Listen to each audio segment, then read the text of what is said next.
Hello students, welcome back to Chauhan Academy once again. So students, आज हम यहाँ पे सिटिंग अरेंजमेंट का 6th पार्ट स्टार्ट कर रहे हैं, राइट। देखिए, ये भी एक लीनियर सिटिंग अरेंजमेंट है, बट यहाँ पे आपके पास पैरेलल रो है, राइट। तो इसका जो टाइप हो गया, it is linear type parallel rose sitting arrangement, ठीक है। और यहाँ पे जो इसका लेवल रहना है, दैट इज़ मॉडरेट लेवल, थोड़ा इजी से थोड़ा ऊपर इसका लेवल है। तो देखिए, सबसे पहले तो आप ये जानिए कि पैरेलल लाइंस क्या होती हैं। देखो, आपने छोटी क्लासेस में पढ़ा होगा कि दो पैरेलल लाइंस वो होती हैं जो आपस में कभी भी इंटरसेक्ट नहीं करती या फिर कभी भी आपस में मीट नहीं करती। सपोज दो लाइंस हैं आपके पास, तो ये लाइंस पैरेलल कब होंगी? जब इनके बीच की डिस्टेंस हमेशा क्या रहेगी? कांस्टेंट रहेगी, है ना। तो इस तरीके से अगर हम दोनों इन लाइंस को दोनों एंड से अगर एक्सटेंड करें तो they will never meet each other, right. It means the distance between these lines will be same. ये तो होगी पैरेलल लाइंस, ठीक है। अगर आपको नहीं पता, इन केस जिन स्टूडेंट्स को नहीं पता है कि पैरेलल लाइंस क्या होती हैं, उनके लिए ये डेफिनेशन थी पैरेलल लाइंस की। चलो, यहाँ पे फोकस पैरेलल लाइंस पे नहीं, हमारा सिटिंग अरेंजमेंट यहाँ पे देखना है कि कैसे हम इस सिटिंग अरेंजमेंट को अरेंज करते हैं।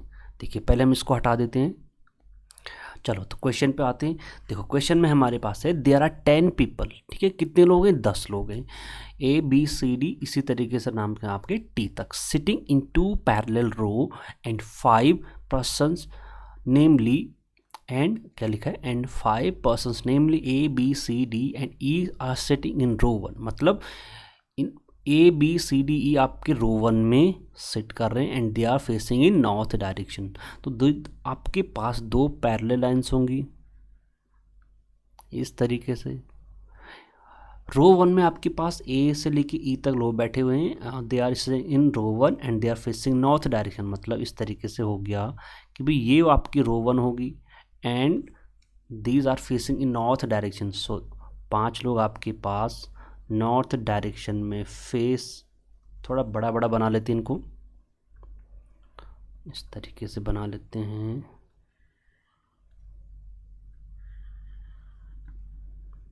One 2 3 4 and 5, 1 2 3 4 and 5। 5 लोग इस लाइन में होंगे, 5 लोग इस लाइन में होंगे, ठीक है।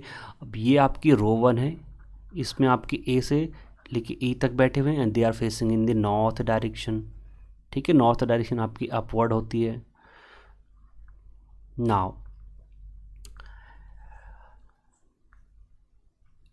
and P, Q, R, S and T are sitting in row 2 and face south direction but not necessary in the same moment। Means ये आपकी रो 2 होगी और इसमें P वाले लोग बैठे हुए हैं and they are facing in the south direction.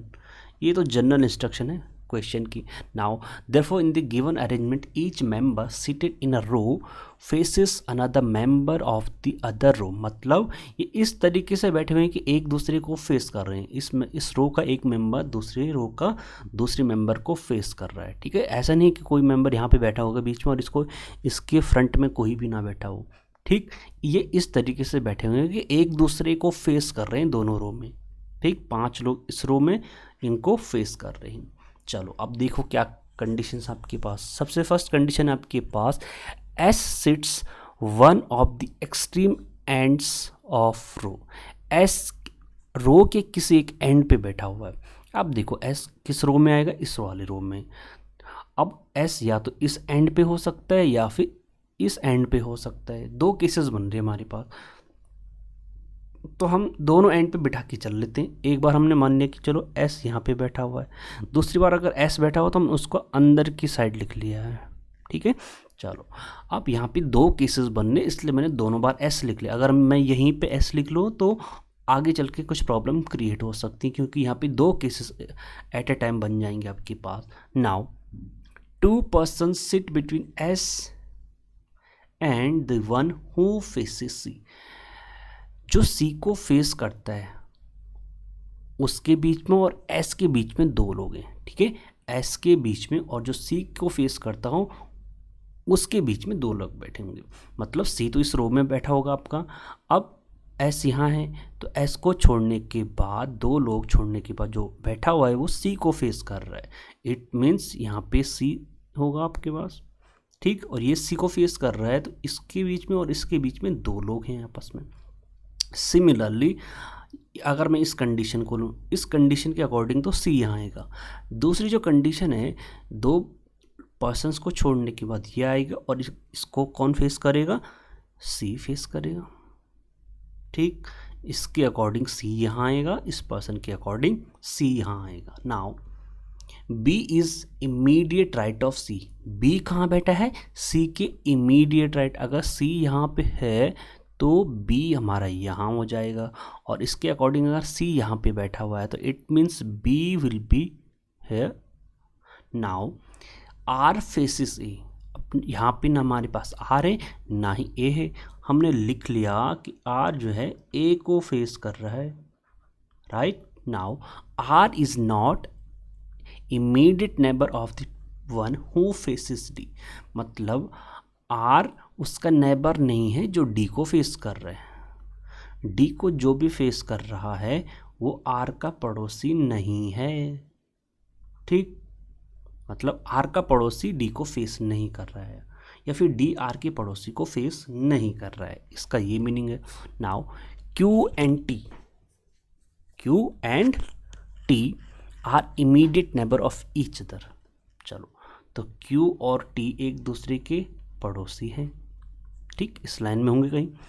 Now more than 2 persons sit between B and D, B और डी के बीच में 2 से ज़्यादा लोग बैठते हैं, ठीक।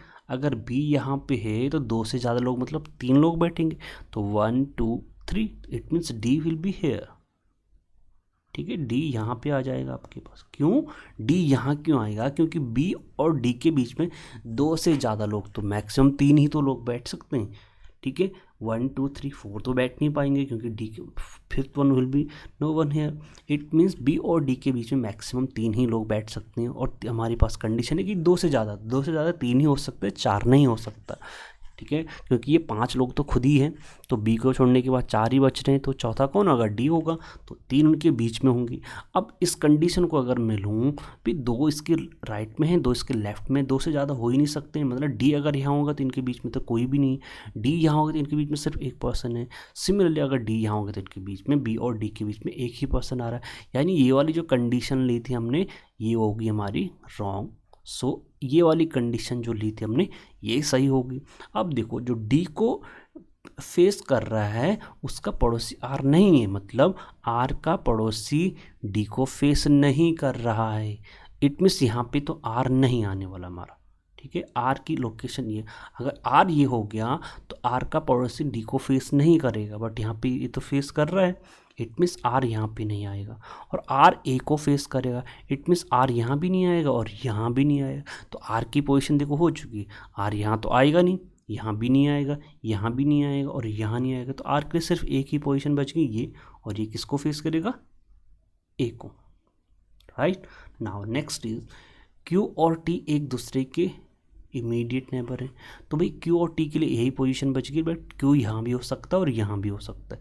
और आगे देखते हैं, Q does not faces the, ठीक, और यहाँ क्या लिखा था, Q does not faces the person who sits immediate right of C, Q उसको फेस नहीं करता है जो सी के इमीडिएट राइट में बैठा हो, यानी सी का इमीडिएट राइट ये है तो क्यू इसको फेस नहीं करेगा, इट मीन्स क्यू इसको फेस करेगा, और टी यहाँ आ जाएगा, तो बाकी पी बच गया, तो पी यहाँ हो जाएगा, और यहाँ पे बच गया हमारे पास सिर्फ एक पर्सन यानी ई, तो हो गया इजली। इट मीन्स ये जो सीटिंग अरेंजमेंट है ये इजी टू मॉडरेट आप इसको कह सकते हो। इस तरीके से हम इस सीटिंग अरेंजमेंट को हमने अरेंज कर लिया। यहाँ पे आपके पास 2 केसेस बन रहे थे, ठीक है, दोनों को एज्यूम करके चलना पड़ेगा, ऐसा नहीं कि आपने किसी एक को एज्यूम कर लिया तो दूसरा गलत हो जाएगा, ठीक है। तो इस तरीके से आपने दोनों कंडीशन को एक साथ लेके चलना है, ज़रूरी नहीं है कि आपने 2 कंडीशन है तो 2 बार आपने लाइन खींचनी, इससे क्या होगा कि आपका ज़्यादा टाइम वेस्ट होगा, ठीक। मैंने यहीं पे बना लिया, आप यहीं पे बना सकते हो, ठीक। इस तरीके से हमने इस सीटिंग अरेंजमेंट को हमने सॉल्व कर लिया। अब हम इन पे 5 क्वेश्चंस सॉल्व करते हैं और देखते हैं हमारे पास कौन कौन से क्वेश्चन हैं। तो देखिए हमने सिटिंग अरेंजमेंट को कुछ वेल डिज़ाइन कर दिया यहाँ पे, ठीक है, हमने रफली वहाँ पे बनाया था, पर यहाँ पे हमने क्या कर दिया, इसको अच्छे से डिज़ाइन कर दिया है। अब देखिए फर्स्ट क्वेश्चन है, who among the following person sits immediate right of E. E के इमीडिएट राइट में कौन बैठता है भाई, ई यहाँ पे है तो इसका इमीडिएट राइट कौन है, ए, तो हमारा आंसर क्या हो जाएगा, option number 3 will be the correct answer. चलो नेक्स्ट क्वेश्चन है, who among the following person sits second to the right of the one who faces S. जो एस को फेस करता है उसका सेकेंड राइट में कौन बैठा है भाई, एस को कौन फेस कर रहा है, डी, और तो डी के सेकंड राइट में कौन है, first right and second right, it means S को जो फेस कर रहा है उसका सेकंड राइट में हो गया ए, तो हमारा आंसर हो गया option number 2 A. Next question है, 4 of the following 5 are alike in certain way based from a group, find the one that does not belong to that group. मतलब 5 में से 4 तो एक ग्रुप में आते हैं बट 5वां ऑड है, तो हमें वो फाइंड करना है जो सबसे डिफरेंट है। S D T R B, S D S ये हो गया, S D T R B, तो भाई ये 4 लोग तो आपके कॉर्नर्स पे बैठे हैं, मीन्स एंड्स पे, रो की एंड पे बैठे हैं, बट आर क्या है, एंड पे नहीं है, इट मीन्स हमारा आंसर हो गया आर। नेक्स्ट क्वेश्चन देखिए स्टूडेंट्स, हमारे पास question number 4, how many person sit between Q and the person who faces D। Q और उसके बीच में कितने पर्सन बैठे हैं जो D को फेस कर रहा है, ठीक है, Q तो ये हो गया और D को कौन फेस कर रहा है, S, इट मीन्स Q और S के बीच में कितने लोग हैं हमारे पास, P and R, it means 2 लोग हैं, तो हमारा आंसर हो गया option number 2 that is 2 persons. Next question देखिए students, who among the following pair of person sit at extreme ends. Extreme end पे कौन सा पेयर बैठा हुआ है, एस क्यू, एस यहाँ है, क्यू यहाँ नहीं, पी आर, पी और आर भी नहीं है, S and B, yes S and B, it means this is the correct answer. तो इस तरीके से हमने इस पजल को या फिर तो आई होप आप लोगों को समझ में आया होगा।